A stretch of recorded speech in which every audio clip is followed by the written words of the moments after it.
All right, everybody, we are live with the Combatcast, and we are going to talk a little bit of UFC 312, an event that me and Chevy weren't too excited about. We're going to have a big fight night this weekend, although this graph is not really the graphic is not the fight night weekend, Joe. I just realized that. That's all right.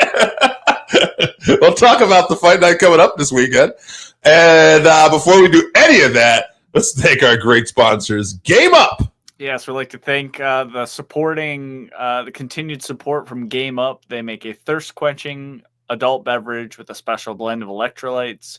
Comes in 4 great flavors: fruit punch, lemon, lime, orange, and grape.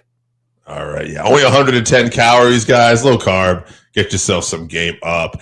And Chevy, why don't we tell people we got coming up real quick? All right. February 22nd, UFC Fight Night, Cejudo versus Song. That's a 9 p.m. Eastern card from Seattle. We will no longer... Did we talk about Dominic last week? Dominic Cruz retiring. We'll talk about that in our Around the Ring segment a little bit there. So that fight yes, that's off, yes. And then March 1st, UFC Fight Night, Cop. Brennan Royval had to pull out as well, so now it'll be Cop versus Almabayev, 7 p.m. Apex card. And then March 8th, UFC 313, Pereira versus Ankalaev. Finally going to see him fight a wrestler. Yes, so that'll be interesting. Tough stylistic matchup for him. I mean, I hope he wins because I love the Pierre hype train, you know? Yeah, same. But, all right, let's get to Around the Ring before we start anything. And, Chevy, let's talk about it. We weren't really planning on this, but Dominic Cruz is retiring.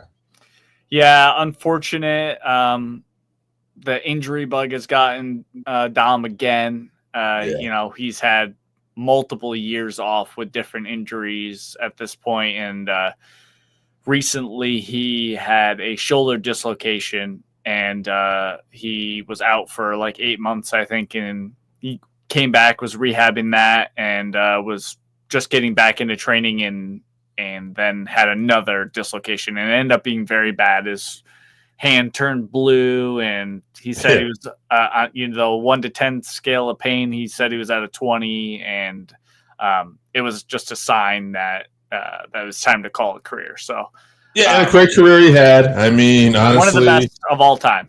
Yeah, I was there live. I watched him win back the bantamweight title from TJ Dillashaw. TJ, I was always a big fan of, and honestly, that was a close fight. I remember thinking I thought TJ kind of edged it by, but at the same time, just looking back, like the fact that Cruz was still, able to come back from injuries so many times and put on those kind of performance and just be one of the elite bantamweights for a long, long time up into Cody Garbrandt, I would say.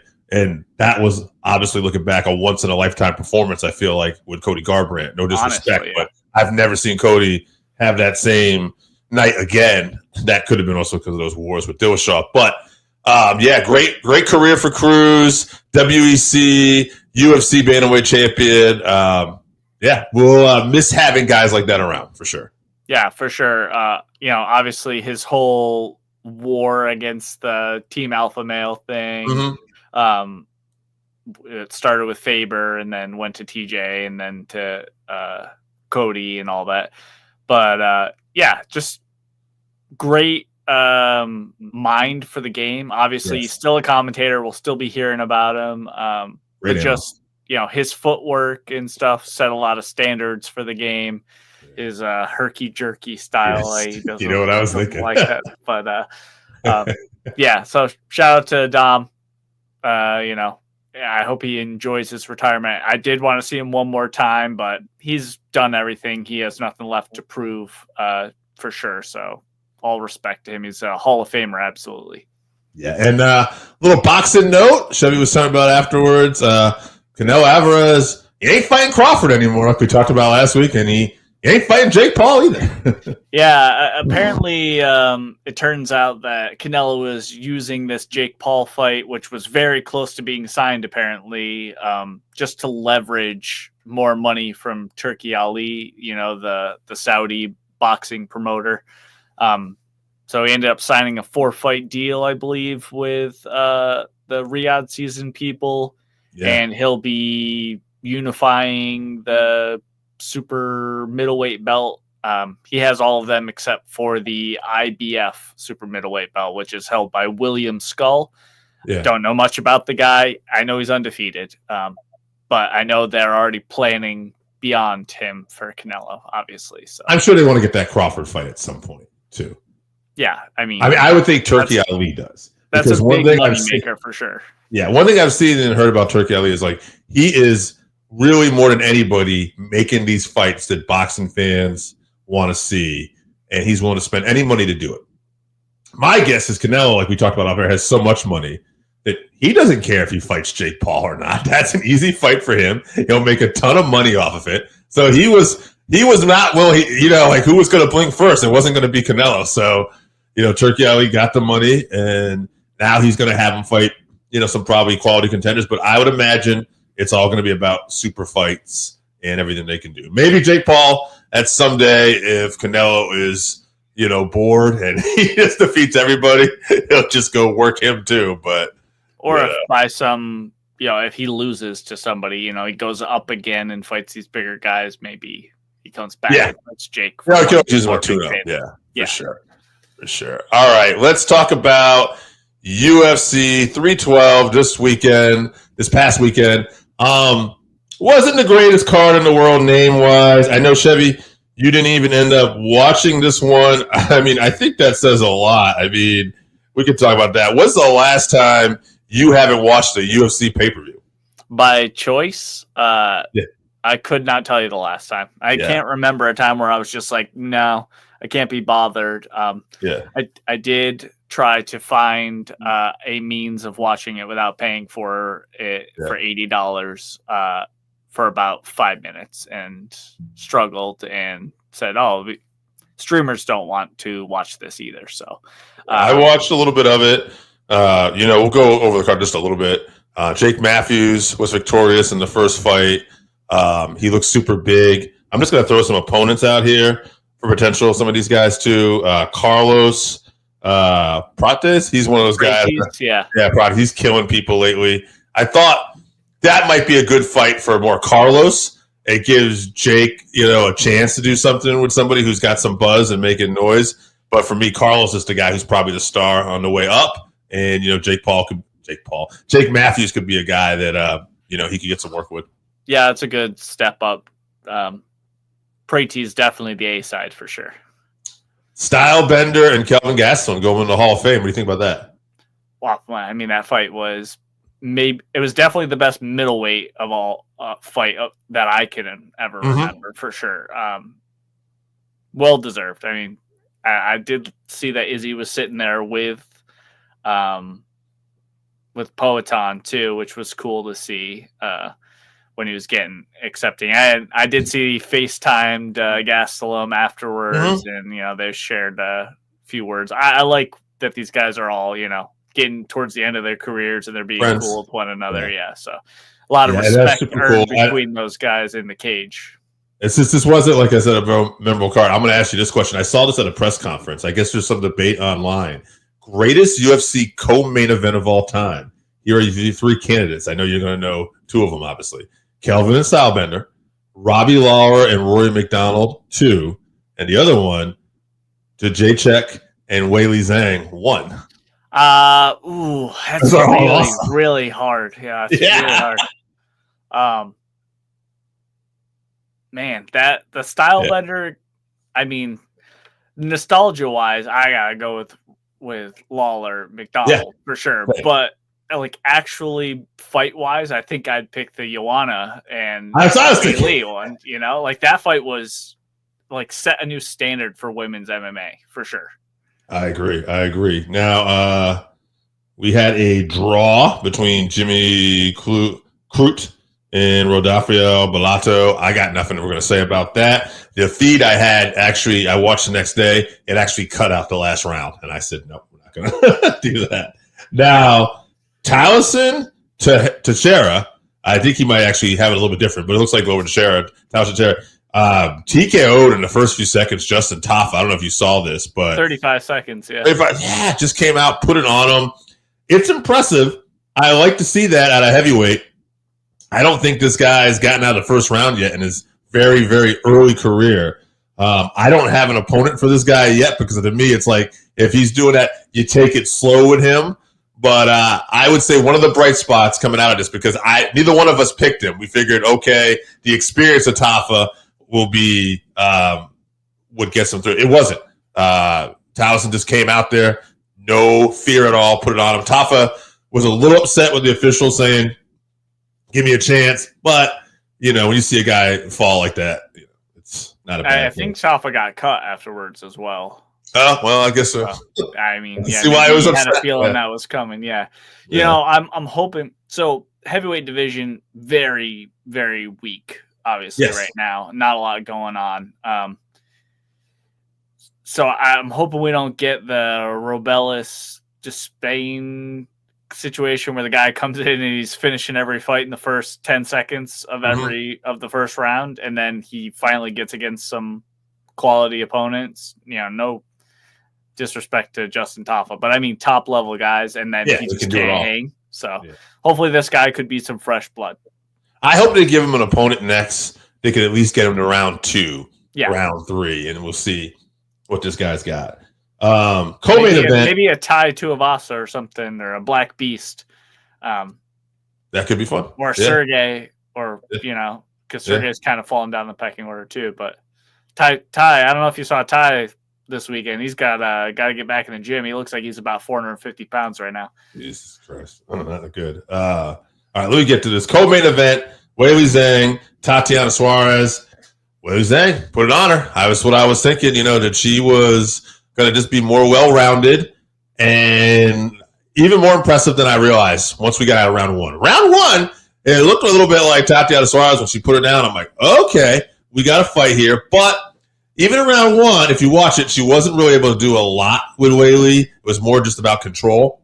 Once Weili got control, once Weili was able to strikes, Weili could take her down too, as we saw. That's even really impressive. By the way. Tatiana Suarez, she has a great wrestling pedigree, so good that I think it's able to, pull her past a lot of people. But Weili Zhang is one of the best MMA fighters, period. And like in the women's division, pound for pound, she's great. I know they talked a little bit about Valentina Shevchenko afterwards, which would be a step up in weight class for Weili, and I know I like the fight because I believe this was Weili's 3rd or 4th defense, and I know it's not like she's cleared it out, but I'm cool with it because more for Valentina, because I think Valentina, this is what I'd like to see personally.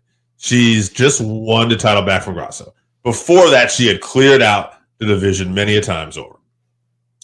Weili is a great fight, great buzz for her. I'd like to see Valentina, if she beats Weili, I'd like to see her go on and then fight for the bantamweight title and then retire after that if she chooses to be.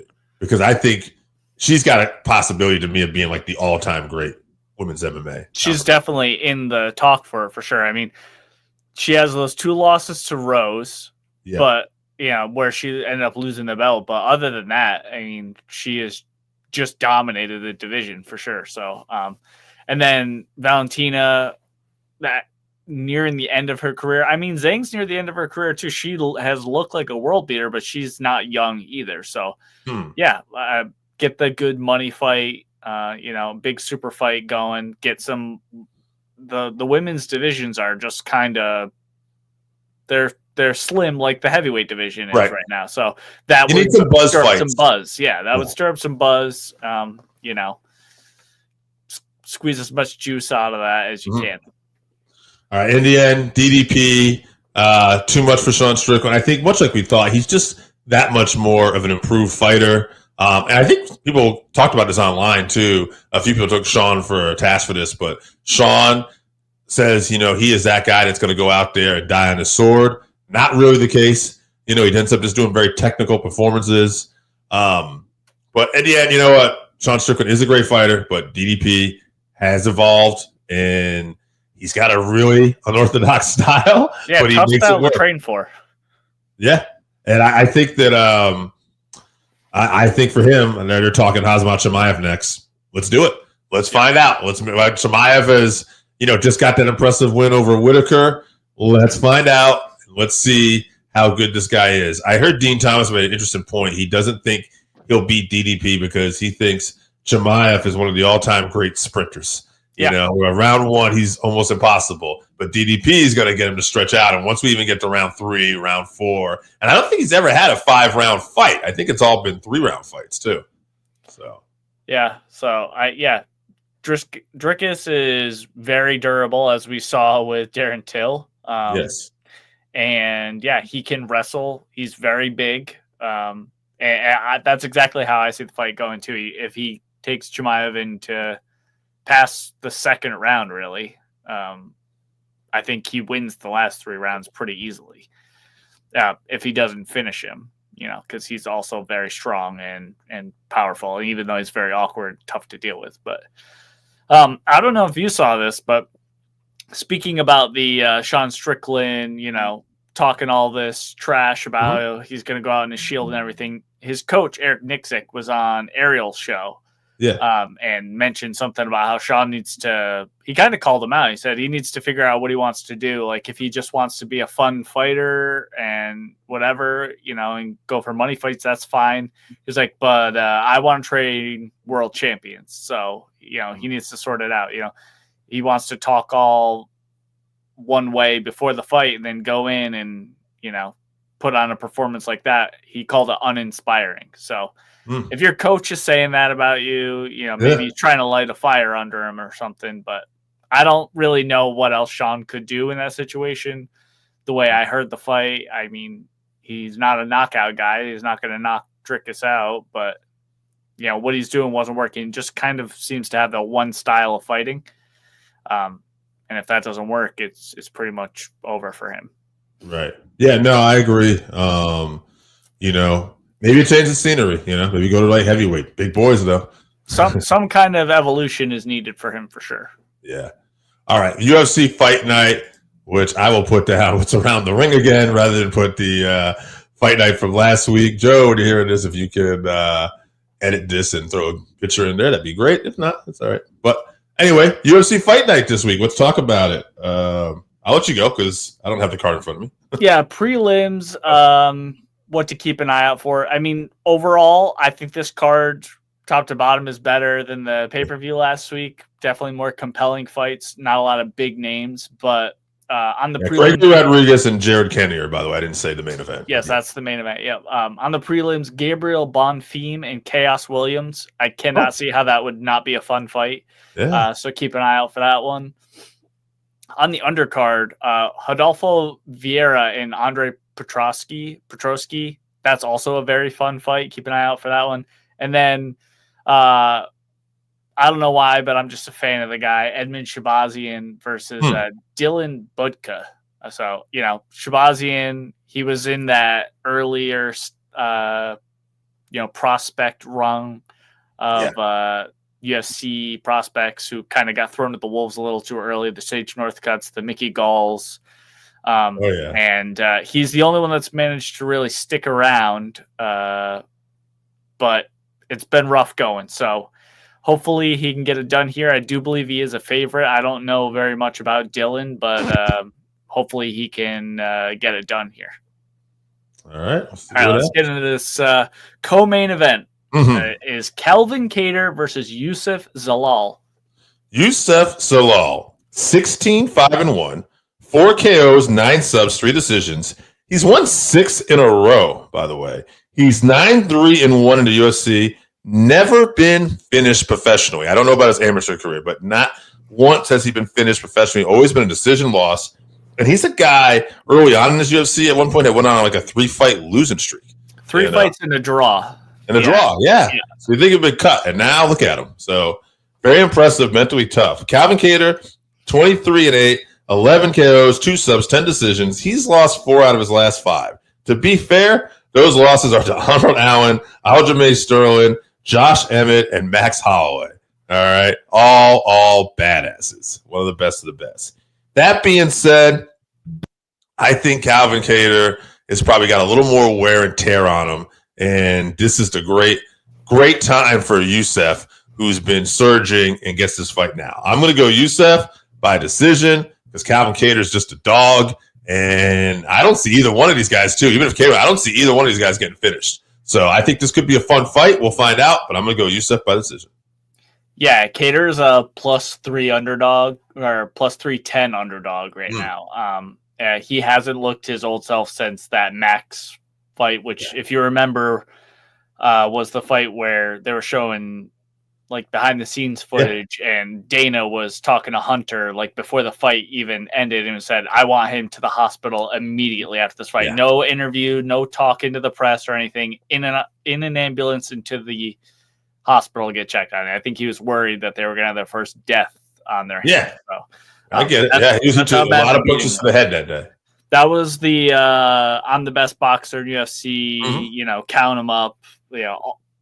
Breaking the record for most significant punches landed. So, I like Kattar for what it's worth. Emotionally, I'm pulling for the guy this weekend. I hope he finds a way to get it done. But I got to go Youssef. Same, yeah. And then, so he had that, and he had a like 18-month layoff from that beating, came back, and then he, I think, tore his ACL against Arnold Allen a couple years ago. So then he was off again. So I'd love to see him back to his old self because we know what he can do, but he's 36 at this point. Chances are we're not going to see that guy again, unfortunately.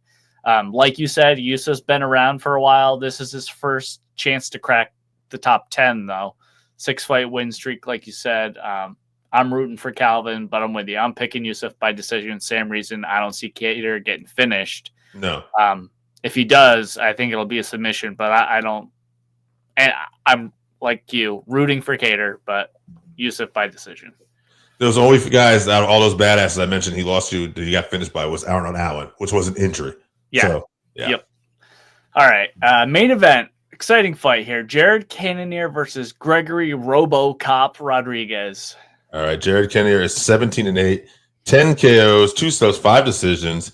He's lost his last 2 fights. This is a guy who has wins over Sean Strickland, Marvin Vettori. He's beaten a lot of top middleweights, but he had some time off after I believe an injury, and now he's lost these 2 in a row. He's 41 years old. I point that out because Gregory Rodrigues is 32 years old. He's 16-5, 10 KOs, 3 subs, 3 decisions, 7-2 in the UFC, and he's won 5 out of his last 6. Again, I feel this is almost like the similar thing with the co-main event. We got one guy who was a top established guy like Jared Cannonier, but appears with age and everything, maybe wear and tear. He could be on the decline. We'll find out. But Rodrigues is soaring right now. I like this. The one difference I'm going to say is I actually think Rodrigues is going to find a way to get the finish here. I think it's going to be later. I think it'll be round 4. Won't be shocked if it goes decision, but something is telling me Gregory Rodrigues is going to make a statement. And he's so tough. I don't think it'll be early. I think it'll be round 4. TKO. Yeah, like you said, Jared is 41 years old. RoboCop's been steamrolling guys. But Jared's only lost to the top guys. Smart money, obviously, I think, is on RoboCop with an early TKO. But I'm actually going to pick Cannonier. So I think he has a good style to bait RoboCop in. And he certainly has the power to, land a counter KO on him. So I think that's what's going to happen. Jared still looks like physically very, very good at 41. He does. Yeah. So I think, he doesn't engage in the brawl. And as soon as RoboCop lands something, he usually comes forward and tries to go for the finish. So I think Jared can catch him if he does get touched up. So I'm going to say that's what happens. He gets a round 2 KO. But if that doesn't happen, another way Jared could win is if he drags him into the 4th or 5th rounds, because I don't think that RoboCop's mate has gone 4 or 5 rounds. He's pretty muscly. He's very stiff and throws very hard with each of his punches. Jared, we know, can do 5 rounds. He's very good. So kind of using my logic against me here. Maybe he has to go to round 4 or 5. Yeah. So he could tire him out and get a decision win also, but I think it's more likely he actually counters him and gets the TKO round 2. All right. And I was looking online when you were talking, so I was just curious to tell our fans because I'm curious. This looks like a 7 p.m. main card start for this. That's show, right. too. Yeah, in the apex, so it's a smaller cage too. So Yeah. push them together, force the action a little bit more. Mm-hmm. I like it. All right, let's tell people we got coming up one more time. All right, February 22nd, UFC Fight Night, Cejudo versus Song. That's a 9 p.m. card from Seattle. And then March 1st, we're back at the Apex. UFC Fight Night, Cop versus Almabayev. Going to have to read up on Almabayev a little bit. And then March 8th, UFC 313, Pineda versus Ankalaev for the light heavyweight belt. All right, guys. Should be some fun fights this weekend. Cannonier and Rodrigues. We'll see how it goes, and we'll see you next week. Enjoy some Game Up. If you haven't tried Game Up, then you are missing out. Imagine your favorite seltzer and your favorite sports drink had a baby, but it's way better than that. Each can is 110 calories, low carb, 4.9 ABV. It's a nice light drink that is not light on flavor. Game Up comes in fruit punch, orange, lemon, lime, and grape. Pick it up at drinkgameup.com.